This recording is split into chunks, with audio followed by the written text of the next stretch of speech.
They sent me the file the way they always did, clean, clinical, no names worth remembering. Genetic contaminant.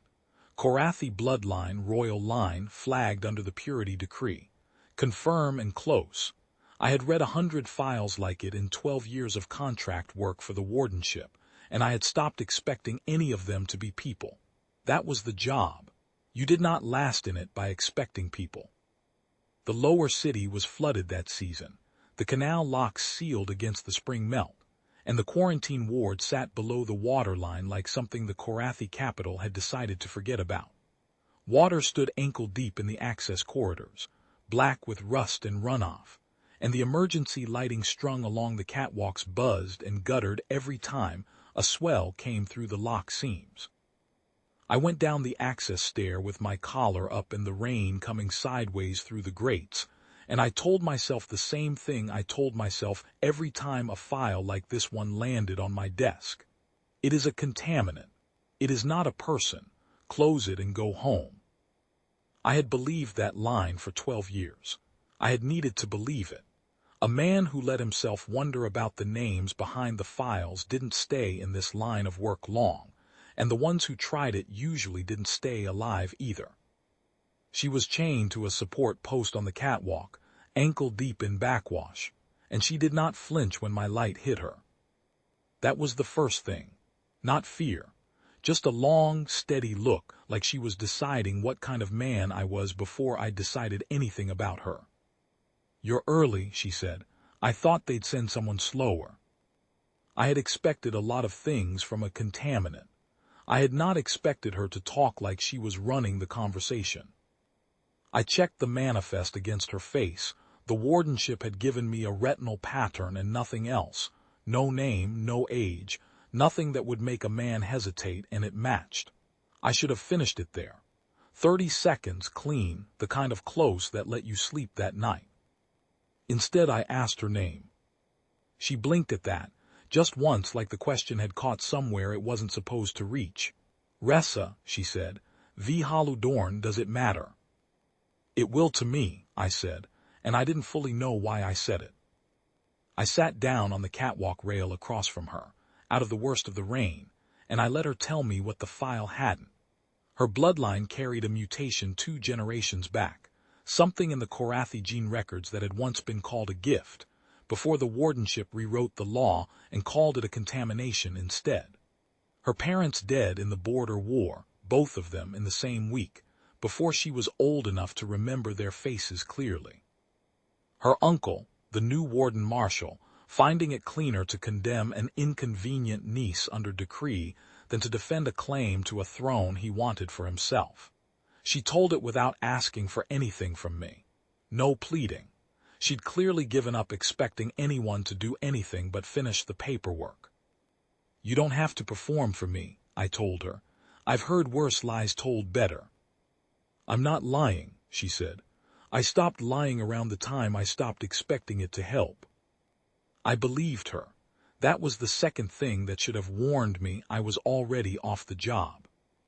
I cut the lock on the chain, not to free her, I told myself, just to move her somewhere drier while I worked out what I actually believed.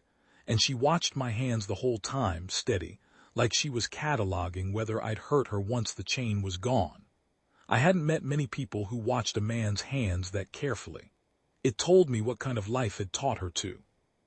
I noticed the old marks on her wrists where other chains had sat longer than this one, and I didn't ask about them, because the answer was already plain enough. "They'll send someone else if you don't," she said. "You know that." "I know it." "So why?"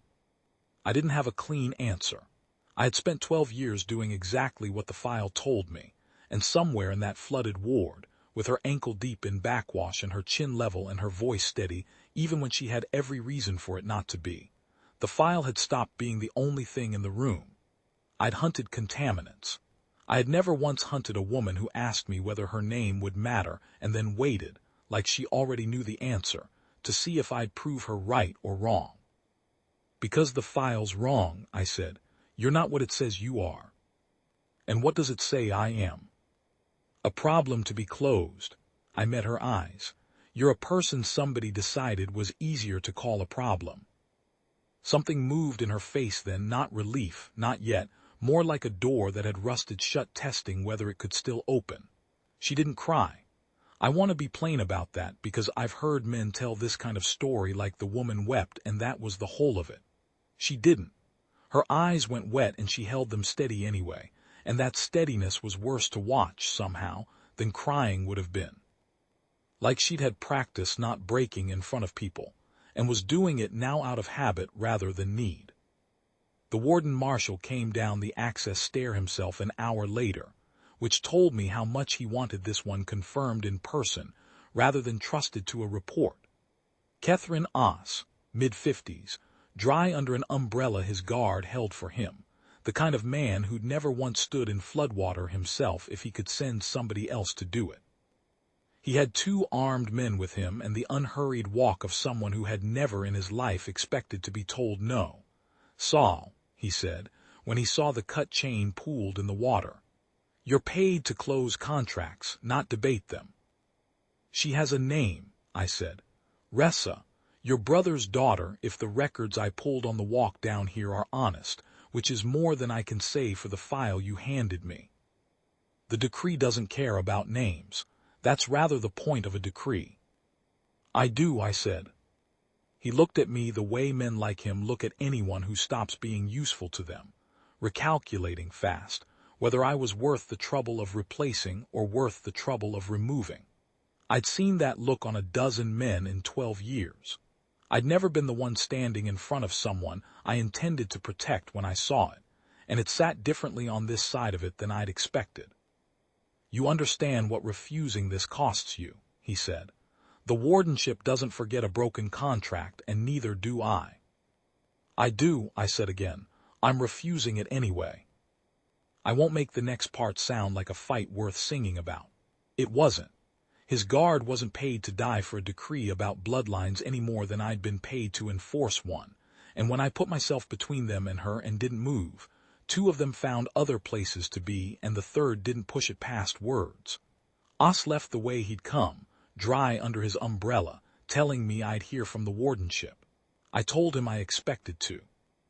Neither of us pretended it was a threat that scared me as much as he wanted it to. When he was gone, I knelt down by the lock at her wrist, the last of the chain, the one I'd left for her to take off herself if she wanted to be the one who did it.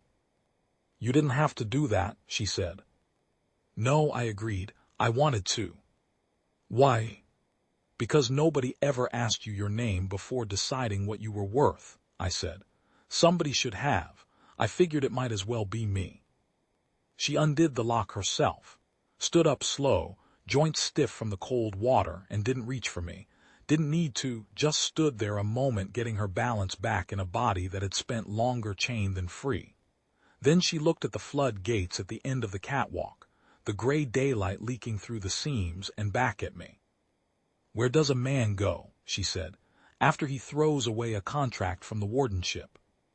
"Wherever the contaminant decides to go," I said. "I hear she gets a say now." It was the closest thing to a joke either of us had room for, and it was enough.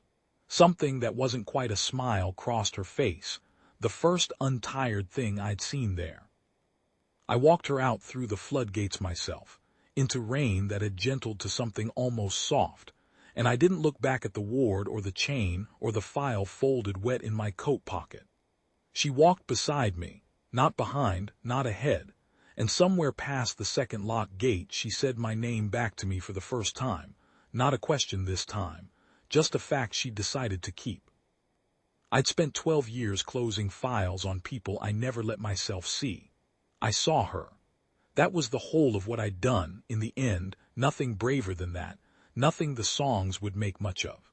I had simply looked at a woman the world called a problem and asked her name before I decided anything else, and once I'd asked it, there was no version of that file I could close.